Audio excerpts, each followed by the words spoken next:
নমস্কার, সবাই কেমন আছেন? আজ আবারও নতুন একটি ভ্লগ নিয়ে আমি অরিজিতা আপনাদের সামনে হাজির হলাম। আশা করছি আপনারা সকলেই খুব ভালো আছেন, সুস্থ আছেন, আর আমরাও আপনাদের ভালোবাসা আশীর্বাদে খুব ভালো আছি। ভিডিওটা শুরু করার আগে আপনাদের সকলের কাছে একটা ছোট্ট আবেদন, হয়তো আমি এটা ভিডিও শেষেই প্রতিবারে বলি, আপনারা যারা আমার ভিডিওটি দেখছেন যদি ভালো লেগে থাকে অবশ্যই একটা লাইক আর একটা ছোট্ট করে কমেন্ট করে জানাবেন কেমন লাগলো। যদি কিছু অংশই ভিডিওটির ভালো লেগে থাকে, ইনফরমেটিভ লেগে থাকে আমার ব্লগগুলো, তাহলে কিন্তু অবশ্যই আমার চ্যানেলটি সাবস্ক্রাইব করে বেল আইকনটা অবশ্যই ক্লিক করে দেবেন, যাতে কোনো ভিডিও দিলে তার নোটিফিকেশান আপনাদের কাছে সবার আগে পৌঁছয়।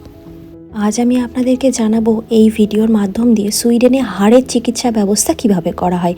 এখানে যেহেতু বছরের অনেকটা সময় সূর্যের মুখ দেখা যায় না এবং মানুষ এখানে বিভিন্ন রকম অ্যাক্টিভিটিস, আউটডোর অ্যাক্টিভিটিসের সঙ্গে যুক্ত থাকে, যেমন সাইকেল চালানো, হাইকিং করা, রিভার রাফটিং করা, ফিশিং করা, এই ধরনের অ্যাক্টিভিটিসগুলোর মধ্যে দিয়ে সুস্থ থাকার চেষ্টা করে। কিন্তু শীতকালের দিনে এতটাই কষ্ট হয়, সূর্যের আলো না থাকার জন্য ভিটামিন ডি নিতে হয়। তো কয়েকদিন আগে একটি ভারী ব্যাগ চাগাতে গিয়ে সন্দীপনের কোমরে বেশ একটা ব্যথা লেগে যায়। সেই জন্যে আমরা কন্ট্যাক্ট করেছিলাম যে কিভাবে এখানে চিকিৎসা ব্যবস্থাটা পাওয়া যায়। তো সেই ব্যথাটা এতটাই অসহনীয় ছিল যে প্রথমত সেই প্রাইমারি চিকিৎসায় কাজ দেয়নি।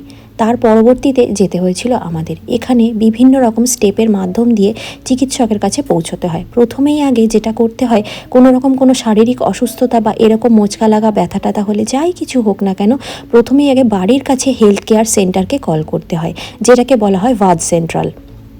সেইখানে কল করার পর যখন ওখানকার অভিজ্ঞ নার্সরা আপনার সমস্যা শোনে, যদি তারা সমস্যাটা শুনে বিবেচনা করে দেখে যে সেই সমস্যাটা খুব বেশি গুরুতর নয়, তখন কিন্তু তারা নিজেরাই কিছু ওষুধ দেয়, যে ওষুধের পাওয়ার অনেকটাই কম।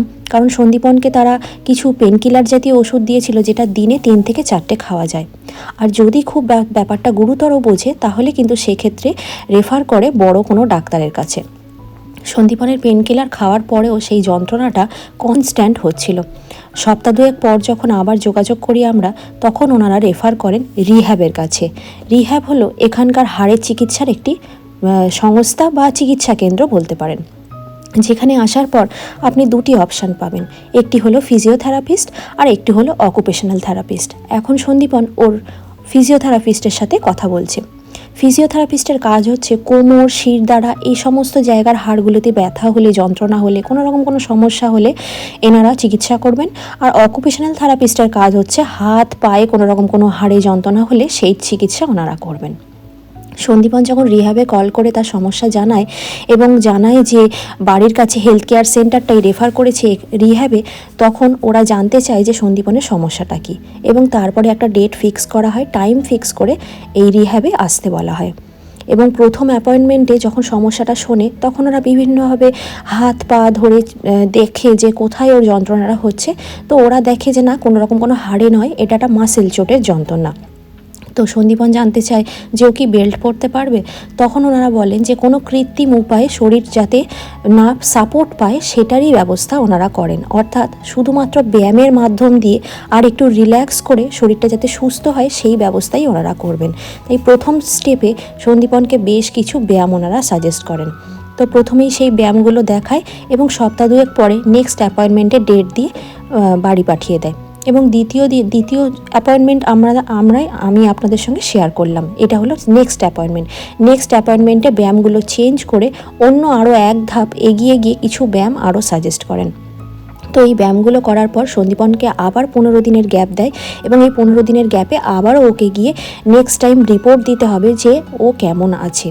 তো এইভাবেই কোমর বা হাড়ের এখানে যদি মাসেল চোট হয় বা সামান্য পড়ে গিয়ে ব্যথা ট্যাথা লাগে, সেই ক্ষেত্রে এইভাবেই চিকিৎসা করা হয়। কিন্তু যদি কোনোভাবে কোমর, হাত পা ভেঙে গিয়ে থাকে, সেক্ষেত্রে সার্জারির দিকটা কিন্তু যাওয়া হয়। তো আমরা এখনও পর্যন্ত সেরকম কোনো অভিজ্ঞতার সম্মুখীন হইনি। আশা করব ঈশ্বরের কাছে এমন কিছু না হোক। তো সেরকম যদি কখনো কিছু জানতে পারি এই ডিটেল সংক্রান্ত, হাত পা ভাঙলে কীরকম ধরনের চিকিৎসা ব্যবস্থা করা হয়, সেটা আপনাদের অবশ্যই জানাবো। তো এটা ছিল আমাদের সুইডেনের প্রথম ধাপের প্রাইমারি একটি চিকিৎসা ব্যবস্থার অভিজ্ঞতা, সেটি আজকে আপনাদের সঙ্গে শেয়ার করলাম। তো ডাক্তার দেখানোর টাইম কিন্তু 3টে থাকে, 3 রকম টাইম থাকে এবং 3টে শিফটিংয়ে 3 রকম ডাক্তার থাকেন, অর্থাৎ 3 রকমের ফিজিওথেরাপিস্ট থাকেন। আমাদের টাইম বা ডেটটা ছিল একদম সকালে, শুক্রবারের সকাল যেহেতু, তাই শিফটিংয়ে ওনাদের ডিউটি ছিল বলে 7:30 নাগাদ আমাদের অ্যাপয়েন্টমেন্ট ছিল। আর এখানে টাইমটাকে এত বেশি পরিমাণে গুরুত্ব দেওয়া হয়, 7:30 মানে কিন্তু 7:30টার মধ্যেই সেখানে পৌঁছে যেতে হবে। চলুন তাহলে এখন বাড়িতে চলে এসেছি। আর বাড়িতে ফিরেই এখন বাজে প্রায় সকাল 9:30 মতন, ব্রেকফাস্টের টাইম হয়ে গেছে। আর এদিকে নিয়ে এসেছিলাম বাড়ির সামনে উইলিস থেকে একটা ওই পালং শাক দেওয়া একটা প্যাটি, আর আরেকটা ছিল একটুখানি ওই মাখন দেওয়া আর একটু ক্রিম দেওয়া প্যাটি, সাথে 2 গ্লাস জুস নিয়ে এখন খেতে বসে পড়েছি। কারণ আজকে সকালটা একটু অন্যভাবে শুরু হয়েছে, আর সন্দীপনেরও সামান্য কিছু কাজ আছে, তাই ও করে নিচ্ছে। আজকে একটু মাছ ভাত বানাবো। বহু দিন পর এখানকার দোকান থেকে ভালো ফ্রেশ কাতলা মাছ পেয়েছি। সুইডেনে মাছটা আমরা পাই, কিন্তু সেই মাছটা ফ্রেশ না হলে সন্দীপন একদম খেতে চায় না, আর আমারও খুব একটা ভালো লাগে না খেতে।